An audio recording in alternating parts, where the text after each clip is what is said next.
Hello my dear students और मेरे सारे जितने भी इस YouTube चैनल से पढ़ने वाले साथी हैं उन सभी को बहुत बहुत धन्यवाद हमसे पढ़ने के लिए। और स्वागत करता हूं मैं आपका चंदन सर फिर से अपने इस YouTube चैनल पे। और इंग्लिश की जो हम लोगों ने सीरीज शुरू की थी ग्रामर के सेक्शन से, उसको कंटिन्यू हम लोग करते जाएंगे, ठीक है। आई होप आप सभी लोग घर पे होंगे, सेफ होंगे और सेफ रहना भी जरूरी है, क्योंकि जो भयावह स्थिति अभी चल रही है वो यूं समझिए तो कंट्रोल के बाहर चली गई है। क्योंकि पहले हम लोग सुना करते थे कि फलाना का कोरोना वायरस के कारण डेथ हो गया, लेकिन अब तो अपने जान पहचान के लोग जो है उनकी खबर आ रही है, उनको देखने को मिल रहा है कि हाँ जी उनकी कोरोना वायरस से डेथ हो गई। तो आप सभी से रिक्वेस्ट है, घर पे रहिए, सुरक्षित रहिए और थोड़ा बहुत जो रिस्क है वो हम लोग उठा रहे हैं, ठीक है। हालांकि ठीक है, ऊपर वाले का आशीर्वाद रहा, सब कुछ बेस्ट रहेगा, तो आप घर से ही स्टडी करिए तो ज्यादा बेस्ट है, ठीक है। तो चलो बात है बस बचने की, ठीक है, कैसे भी सुरक्षित रहे, ज्यादा सेफ रहे। चलिए, तो हम लोग शुरू किए थे मोडाल ज्वेलरी वर्क की कहानी अपनी चल रही थी, बड़े प्यार से आप सारे बच्चे जो है वो पढ़ रहे थे मोडाल्स। और मोडाल्स का जो भी बेसिक चीज होता है कि मोडाल्स ज्वेलरी वर्क होते क्या है, ये कितने प्रकार के होते हैं और इनके साथ क्या क्या लग सकता है, कौन सा वर्ब होगा, नॉट होगा, कहाँ लगेगा, ये सारी प्रक्रिया हम लोगों ने पढ़ लिया था। अब हम लोग एक एक करके एक एक मोडाल ज्वेलरी वर्क की बात करेंगे। इसके पहले मैं आप सभी को बता दूं कि इसमें कंफ्यूजन होगा एकदम। कभी कभी आपको लगेगा कि ये जो सेंटेंस दिया है इसमें तीनों चारों का चारों करेक्ट हो भी सकता है, पॉसिबिलिटी भी है, लेकिन अगर हम लोग सारा का यूज अगर सीख लेते हैं तो फिर हमें तकलीफ नहीं होगी और लास्ट में जो भी कंफ्यूजन होगा उसको एक वीडियो बना करके क्लियर कर दिया जाएगा। फिलहाल आज हम लोग शुरू करते हैं। सबसे पहले हम लोग पढ़ने जाएंगे, जी हाँ, यूज ऑफ कैन के बारे में। बहुत ज्यादा ये इम्पोर्टेंट है एग्जामिनेशन के, बोर्ड एग्जामिनेशन के पर्पज से भी और ऐसे कॉम्पिटिटिव एग्जाम्स के भी पर्पज से। हालांकि कॉम्पिटिटिव में तो सारे के सारे जरूरत है, बोर्ड में भी जरूरत है, लेकिन एक होता है ना मोस्ट इंपॉर्टेंट, तो वो कैन आपके लिए मोस्ट इंपॉर्टेंट है बोर्ड एग्जामिनेशन, ठीक है बच्चे। तो ध्यान देना, इस पहली बात, ये जो हम लोगों ने CAN लिखा है, इसको कभी भी गलती से भी बहुत सारे लोग जो है वो कैन पढ़ते हैं, कैन, जबकि कैन बिल्कुल नहीं पढ़ना है, इसको पढ़ना है कैन। क्या पढ़ना है जी? कैन। समझ में आ रहा है? I can do it, I can do that, you can dance on the stage, you can't dance on the stage. तो ये इसको कैन पढ़ेंगे, ज्यादा बेस्ट होगा। अब कहानी को आगे बढ़ाते हैं। हम लोग कैन का इस्तेमाल कब करते हैं? जब कभी भी हमें अपने अंदर की क्षमता को एक्सप्रेस करना होगा, एबिलिटी को, कैपेसिटी को, पावर को, स्ट्रेंथ को, तो हम लोग कैन को लेकर के आते हैं और ये प्रेजेंट टेंस में हम लोग इस्तेमाल करते हैं। प्रेजेंट टेंस में पावर एबिलिटी को शो करने के लिए, या इसका इस्तेमाल हम लोग फ्यूचर में भी कर सकते हैं, वो एक एक करके हम लोग देखेंगे। तो सबसे पहले इसका जो मोस्ट इंपोर्टेंट रूल है, वो रूल क्या कहता है कि to show, okay, ability, capacity, ठीक है भाई, पावर और स्ट्रेंथ, लगभग सारे के सारे एक ही से रिलेटेड बातें हैं कि इन सभी को शो करने के लिए हम लोग किसका इस्तेमाल करते हैं? कैन का। To show ability, capacity, power और स्ट्रेंथ। तो ये दोनों शक्ति को एक्सप्रेस कर रहा है, ये दोनों जो है आपके शक्ति को, और ये दोनों आपकी योग्यता और क्षमता को शो कर रहा है। तो कभी भी आपकी योग्यता और क्षमता को एक्सप्रेस करना होगा प्रेजेंट में या फ्यूचर में भी, तो हम कैन के साथ जाए तो ज्यादा बेस्ट होगा। जैसे अपने एग्जाम में भी सवाल पूछ चुका है, जैसे बच्चे देखेंगे एग्जाम को ज्यादा से ध्यान से, जैसे मैंने लिखा कि I can lift this box. कहानी समझ में आ रही है कि मैं इस बक्से को उठा सकता हूं, ठीक है भाई। फिर मैंने बोला he can speak, okay, 5 alphabets. Alphabets. याद रखेंगे, यहाँ अल्फाबेट्स का मतलब है लैंग्वेज, ठीक है, लैंग्वेजेस। वो 5 भाषाएं बोल सकता है, ठीक है। और भी ढेर सारे एग्जाम्पल हम लोग लिख सकते हैं, कोई तकलीफ नहीं होनी चाहिए। जैसे you can drive this car, आप इस कार को ड्राइव कर सकते हैं। और भी हम लोग लिख सकते हैं they can swim across the river, वे लोग तैर करके रिवर को पार कर सकते हैं। तो यहाँ पे ये जो भी आपने इस कैन को देखा, जरा गौर से देखना, ये सारा का सारा कहीं ना कहीं सब्जेक्ट की एबिलिटी को, कैपेसिटी, पावर, स्ट्रेंथ को डिनोट कर रहा है। तो इसलिए हम लोगों ने किसका इस्तेमाल करा, कैन का इस्तेमाल करा। जैसे देखो आई कैन दिस बॉक्स, मैं इस बॉक्स को उठा सकता हूं। तो ये उठाना क्या बताता है, आपकी कैपेसिटी को, कि हाँ आपके अंदर कैपेसिटी है। Yes you are able to lift this box, yes you are capable of lifting this box, तो वहां पे इस्तेमाल करते हैं। या कैन स्पीक 5 लैंग्वेजेस, वो 5 भाषाएं बोल सकता है, मतलब he is able to speak 5 languages. और बोल सकते हैं he is capable of speaking 5 languages, और he knows how to speak 5 languages. तो ये सबका सब जो सेंटेंसेस मैंने लिखा है यहाँ पे कैन उस सब्जेक्ट के पावर, एबिलिटी, कैपेसिटी को शो करता है। तो आपको भी यदि आपके पावर, कैपेसिटी को शो करना होगा तो आप कैन का ही इस्तेमाल करेंगे, कैन का ही इस्तेमाल करेंगे। प्रेजेंट की कहानी होगी तो देखते हैं। इसमें सबसे बड़ी बात है कि इस जो यहाँ पे कैन का इस्तेमाल किया गया है ना, वो दूसरे किस सेंस में इस्तेमाल हुआ है। तो इसका इस्तेमाल किया गया, या कैन का इस्तेमाल किया गया बी एबल टू के रूप में, या बी कैपेबल ऑफ के रूप में, या नो या नोज हाउ टू के रूप में किया गया। ओके, तो हम लोग जो है यहाँ एक प्यारा सा हम लोग एक कॉन्सेप्ट लिख लेते हैं। कॉन्सेप्ट मतलब एक नोट लिख लेते हैं, ठीक है ना, जिसको याद रखिएगा तो ज्यादा अच्छा होगा। चलो देखते हैं।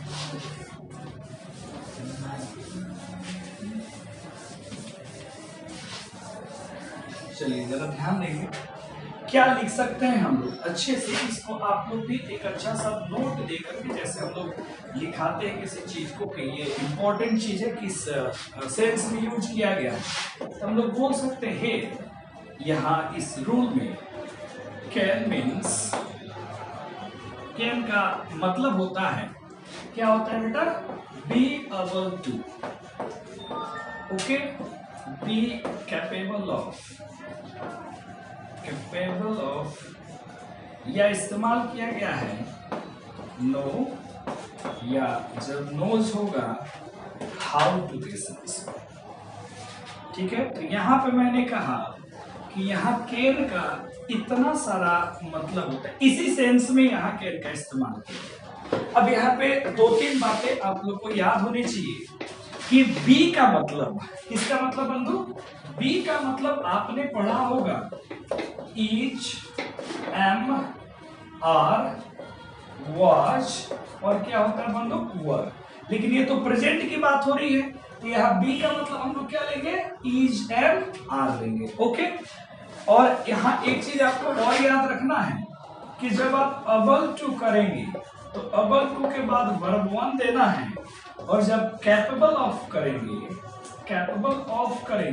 तो इसके बाद वर्ब 4 यानी कि तो जीलन का इस्तेमाल करना है। ये बहुत ही मजेदार कहानी है, तो अगर इसको अच्छे से आप नोट कर ली। चलो एक एग्जांपल से इसको हम लोग क्लियर करते हैं, ठीक है ना, कि हम लोगों ने जो कैन लिखा है वो एक्चुअली में यहाँ कैन का इस्तेमाल इसी सेंस में किया गया है। मतलब अगर आपको बिना कैन के अगर आपको सेंटेंस बोलना होगा तो आप इन सारे शब्दों का इस्तेमाल कर सकते हैं। जैसे सपोज करिए हम लोग एक एग्जांपल लेकर के देखते हैं। जैसे मैंने लिया, मान लेते हैं कि एग्जांपल है कि हमने लिखा कि सी कैन गो नाउ, एक प्यारा सा एग्जांपल है, सी कैन गो नाउ, अब वो जा सकती है, अब वो जा सकती है। सेम इसी सेंटेंस को हम लोग कैसे लिख सकते हैं, ठीक है।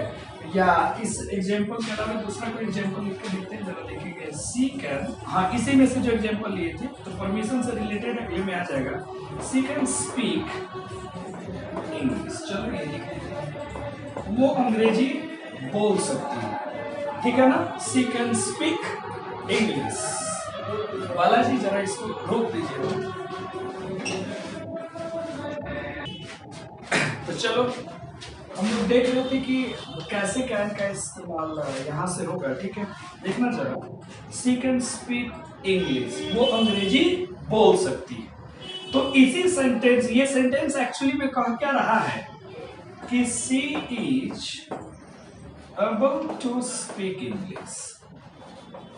ये सेंटेंस कहना चाह रहा है कि हाँ उसके अंदर योग्यता है अंग्रेजी बोलने की। या ऐसे भी लिख सकते हैं, सी इज कैपेबल ऑफ, अब यहां से मैंने क्या बोला, कैपेबल के बाद वर्ब फॉर लगेगा, कैपेबल ऑफ स्पीकिंग इंग्लिश, ठीक है ना। और अगला इसको ऐसे भी लिख सकते हैं, she knows how to speak English. तो कहने का मतलब ये है कि यहाँ कैन का जो प्रयोग किया गया वो इसके सेंस में किया गया है, एबल टू के सेंस में, कैपेबल ऑफ के सेंस में, या नोज हाउ टू के सेंस में। और यदि आपको ये सेंटेंस अगर कैन की मदद से नहीं करना होगा, किसी और तरीके से करना हो, तो आप एबल टू की मदद से बोल सकते हैं, आप कैपेबल ऑफ की मदद से बोल सकते हैं, या आप नो या नोज हाउ टू की मदद से आप बोल सकते हैं, ठीक है। तो ये पहला रूल अपना कंप्लीट हुआ कि कैन का प्रयोग हम लोग कैपेसिटी, एबिलिटी, पावर या स्ट्रेंथ को शो करने के लिए कर सकते हैं। बोलिए कोई दिक्कत? अब रूल नंबर 2 पे चलते हैं, बड़े ध्यान से पहले इसको नोट कर लो, फिर हम लोग आगे बढ़ते हैं। तो एक यूज आपका कंप्लीट हो गया कि कैपेसिटी के लिए। जरा सेकेंड यूज पे चलते हैं। देखो कुछ यूज है ना बेटा, वो कॉमन जाएगा, मतलब सेम चीज कैन में भी, कुड में भी, में भी, माइट में भी जाएगा। तो हम लोग लास्ट में उस कंफ्यूजन को दूर कर लेंगे कि अगर एक ही चीज सब में जा रहा है तो आखिर सब में डिफरेंस क्या है, ठीक है, वो डिपेंड करता है, देखेंगे रूल के कंप्लीट होने के बाद। तो सेकेंड रूल है, बड़ा इंपॉर्टेंट भी है और समझना भी जरूरी है, to show permission, to show permission. अब ये जो परमिशन को शो करने के लिए, परमिशन का मतलब समझते हैं ना, अनुमति। तो परमिशन यहाँ पे दोनों तरीके से हम ले सकते हैं, टू टेक के रूप में भी, परमिशन लेने के रूप में भी, और सेकेंड जो है टू गिव परमिशन, परमिशन देने के रूप में भी। तो इन दोनों के रूप में हम लोग इस्तेमाल कर सकते हैं कैन का। किसका इस्तेमाल कर सकते हैं? कैन का। लेकिन सबसे बड़ी बात है कि याद रखना, कैन जो है, अगर हम लोग बात करें, ये हमेशा जो भी कुछ शो करता है ना, ऑलमोस्ट 100% की ये बात करता है, सर्टेनिटी की बात करता है। सर्टेनिटी समझते हो? निश्चितता की ये बात करता है कि हाँ अगर ये हो सकता है तो भैया हो सकता है। अगर मैं आपको पढ़ा सकता हूं तो 100% यानी कि 100% मैं आपको पढ़ा सकता हूं। वो कार को ड्राइव कर सकती है तो सच में कार को ड्राइव कर सकती है। मतलब कि ये हमेशा सर्टेनिटी को शो करने का काम करता है कि वो काम होगा, 100% होने की उसकी पूरी संभावना है, तभी हम लोग कैन का इस्तेमाल करते हैं। मतलब यदि हम लोग परमिशन की बात करें तो बचपन से आप एक चीज पढ़ते आए हो, क्या पढ़ते आए हो? मे आई कम इन सर, मे आई कम इन सर। देखो कुछ इतने विद्वान किस्म के स्टूडेंट होते हैं और हमारे भी प्रजाति के कुछ लोग हैं, बच्चों को बड़े प्यार से समझाते हैं, देखो बेटा कैन मतलब सकना ना जी, कुड मतलब सकता था, खूब अच्छे से वो लोग लिखाते हैं, समझ रहे हैं कहानी को। फिर वो लिखाता है मे मतलब सकना, समझ रहे कहानी को। माइट मतलब तब फलाना। ये जितना भी ये बकवास लिखाने वाले जो लोग हैं बेटा, इससे एक भी ग्रामर का क्वेश्चन सॉल्व होने ही वाला नहीं है, बिकॉज ये सारे के सारे मोडाल एक्जुलरी वर्ब है।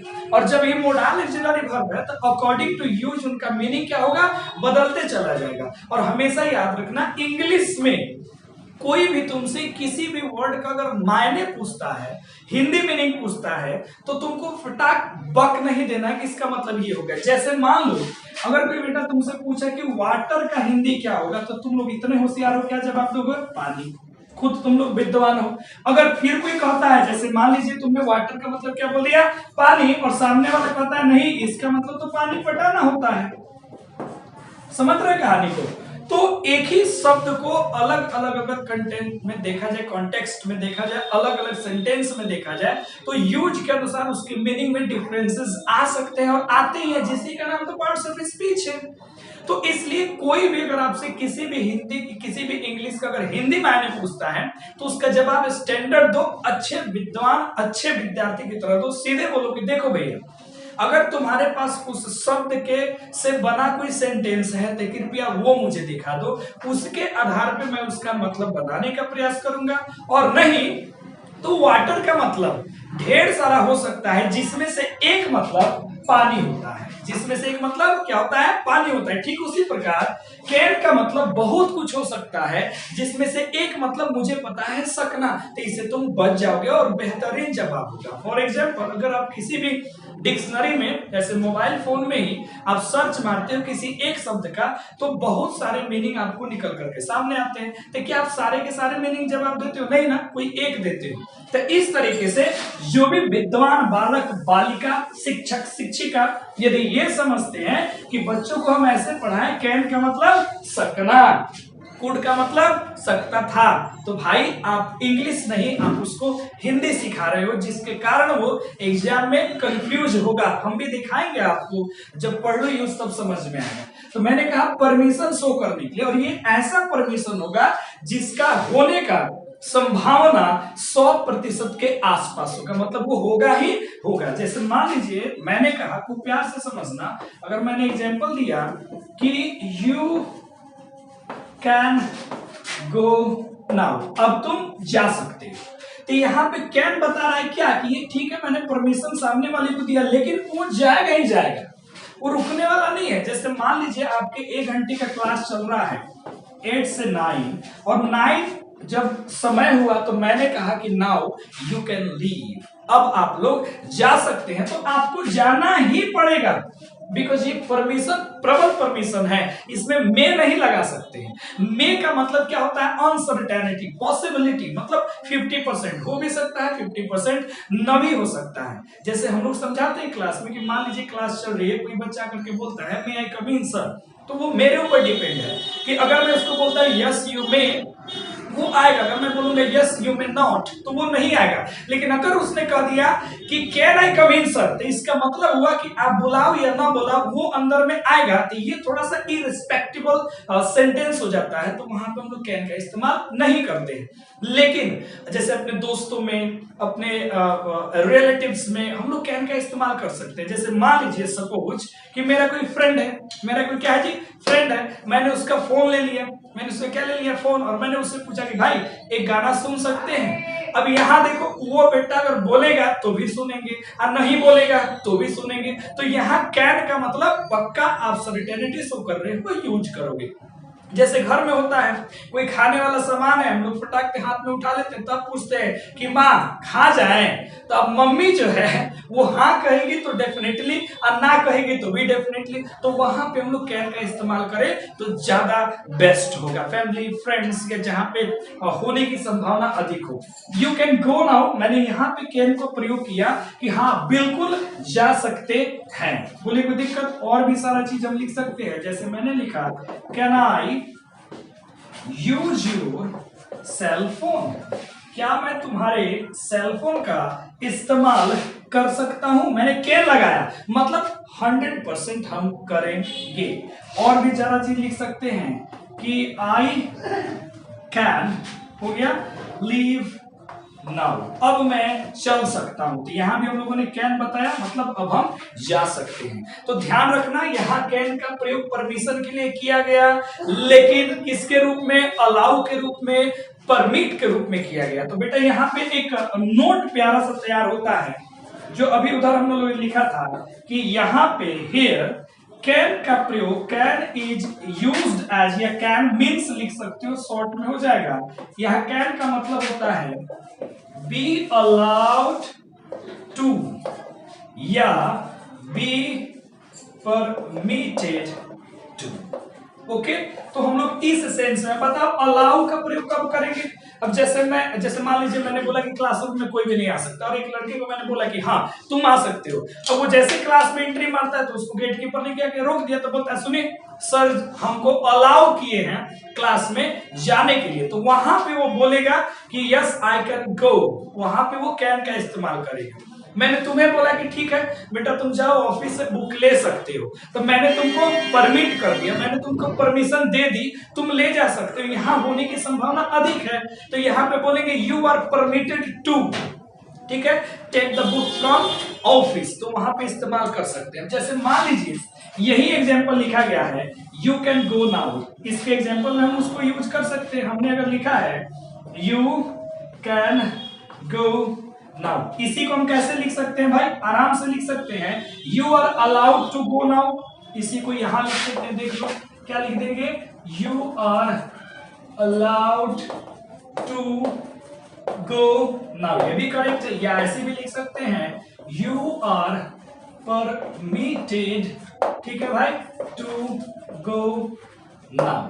तो याद रखना हमने पहला बताया कि अगर आपको कैपेसिटी एबिलिटी तो शो करना हो, एबल टू के सेंस में, capable of, know how to के सेंस में, तो क्या लगा सकते हैं परमिशन, लेकिन किस सेंस में बेटा, अलाउड के सेंस में या परमिशन के सेंस में, परमिटेड के सेंस में आप कैन का इस्तेमाल कर सकते हो। तो आई होप ये दोनों रूल्स आपको समझ में आ गए होंगे। फटाफट दोनों को नोट करो, फिर हम लोग तीसरे की कहानी पे चलते हैं। चलिए, तो ये जो भी अभी आपने पढ़ा उसके में एक चीज का हमेशा ख्याल रखना है। ख्याल किस चीज का रखना है कि परमिशन के लिए ना कि मे हम लोग लिख सकते हैं कि मे इज फॉर्मल देन कैन। कहा, in the sense of permission. Permission के सेंस में जो होता है ना वो कैन की अपेक्षा ज्यादा फॉर्मल होता है। ज्यादा क्या होता है जी, फॉर्मल होता है, ठीक है। हमने क्या लिखा, may is formal than can, या ये भी लिख सकते हो can is less formal than, क्या लिख सकते हो, मे। कैन इज, इसको वैसे भी लिख सकते हो या ऐसे भी लिख सकते हो कि can is less formal than may, एक ही दोनों कहानी हुआ, ठीक है ना। तो कैन जो होता है लेस फॉर्मल होता है किसके तुलना में, मे की तुलना में, इसलिए ऐसे सेंटेंसेस में मे का प्रयोग ज्यादा उचित समझा जाता है। बोलो कहानी समझ में आया, ठीक है। लेकिन अगर संभावना ज्यादा हो तो आप कैन लगा सकते हैं, कोई दुख तकलीफ कष्ट पीड़ा नहीं है। आगे बढ़ते हैं। अब अगला जो अपना रूल है वो I hope third number rule है। चलो जी देखते हैं, कोई भी रूल हो नंबर से क्या करना है आप बस यूज समझते चलो। एक शब्द होता है जो मैं लिख रहा हूं, to show theoretical possibility. Theoretical क्या, पॉसिबिलिटी, खूब ध्यान से समझना। अब ये एक नया शब्द तुमको समझ में आएगा। थियोरेटिकल पॉसिबिलिटी का मतलब होता है सैद्धांतिक संभावना, यानी कि एक ऐसी पॉसिबिलिटी जिसका होने का संभावना ज्यादा हो। खूब अच्छे से समझना, एक ऐसी पॉसिबिलिटी जिसके होने की संभावना क्या हो, अधिक हो, तो वहां हम लोग कैन का इस्तेमाल करेंगे। जैसे मान लीजिए अगर हमने एक एग्जांपल में आपको दिया, आप खुद समझ जाओगे। जैसे हमने दिया कि एवरीवन डैश मेक मिस्टेक्स। बड़े ध्यान से जरा इस सेंटेंस को देखो भैया, एवरीवन डैश मेक मिस्टेक, हर कोई गलतियां कर सकता है। तो जरा बताओ क्या गलती एक दो इंसान से होती है क्या हर किसी से हो सकती है? तो आप बोलोगे सर ये तो गलती किसी से भी हो सकती है। ये थियोरेटिकल पॉसिबिलिटी है कि गलती होना, लेकिन थियोरेटिकल है क्योंकि ये हर किसी से हो सकता है। तो यहाँ पे ज्यादा बेस्ट कौन होगा, कैन ही होगा। कहानी समझ में आया? जैसे एक और एग्जांपल ले लेते हैं, तुम भी खुश हम भी खुश। जैसे हमने लिखा इलेक्ट्रिसिटी ठीक है, dash be dangerous, electricity dash be dangerous.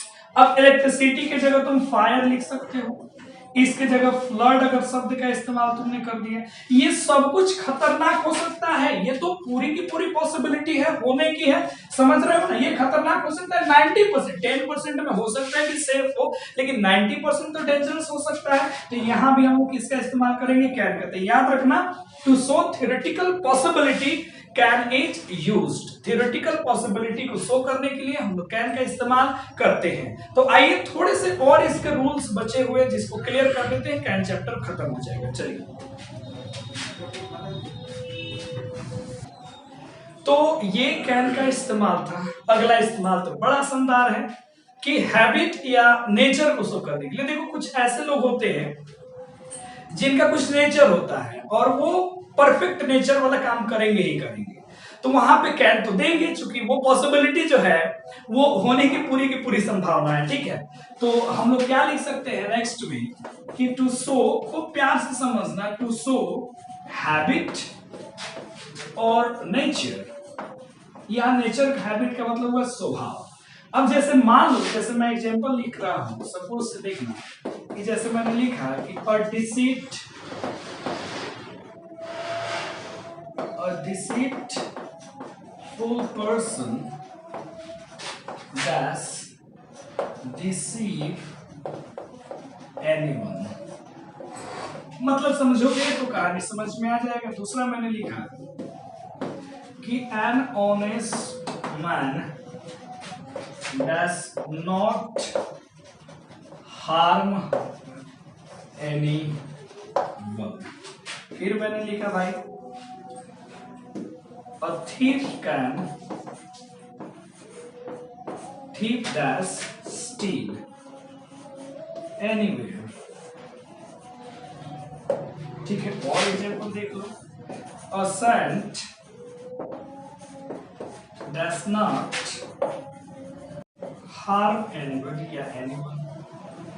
अब देखो, ये जो भी दिखा रहा है शुरू में ना, ये इंसान ऐसा है जिसको बोलते ही आपके उसके नेचर, उसके स्वभाव की जानकारी हो जाएगी और उसके द्वारा वो काम हो गए। जैसे डिसीटफुल पर्सन का मतलब होता है धोखेबाज आदमी, किसी को भी धोखा दे सकता है, तो इसका तो नेचर ही हुआ ना, नेचर ही क्या हुआ, तो किसी को डिसीव करना। तो यहाँ पे कैन से बेस्ट क्या हो सकता है, चूंकि ये तो पूरा है कि वो करेगा। उसी प्रकार एन ऑनेस्ट मैन, अगर एक ईमानदार इंसान है तो वो किसी को भी नुकसान नहीं पहुंचा सकता। ये तो परफेक्ट बात, कौन ईमानदार आदमी किसी को हार्म करेगा भाई। अब चोर है तो पक्का कहीं भी चोरी कर सकता है, तो कैन के साथ में जाओगे। अब पुजारी है तो वो क्या किसी को नुकसान पहुंचाएगा, तो वहां किसका प्रयोग करेंगे, कैन का। लेकिन लीडर के साथ भी कैन मत कर देना, ठीक है, कि leader can not deceive anyone. भाई आजकल के समय में लीडर से बड़ा धोखेबाज कोई नहीं है, ठीक है, हर जगह इनके धोखेबाजी का आलम फैला हुआ है। ठीक है, तो ये कहानी समझ में आया। यहां पे आपके बोर्ड की प्रिपरेशन की कहानी हो जाती है समाप्त। अब एक दो और फ्रेज के रूप में कैन का इस्तेमाल होता है, तो आइए उनको देखते हैं, फिर हम लोग इस कैन के चैप्टर का किस्सा ही खत्म करेंगे। चलो भाई, तो यहां तक कहानी हो गई।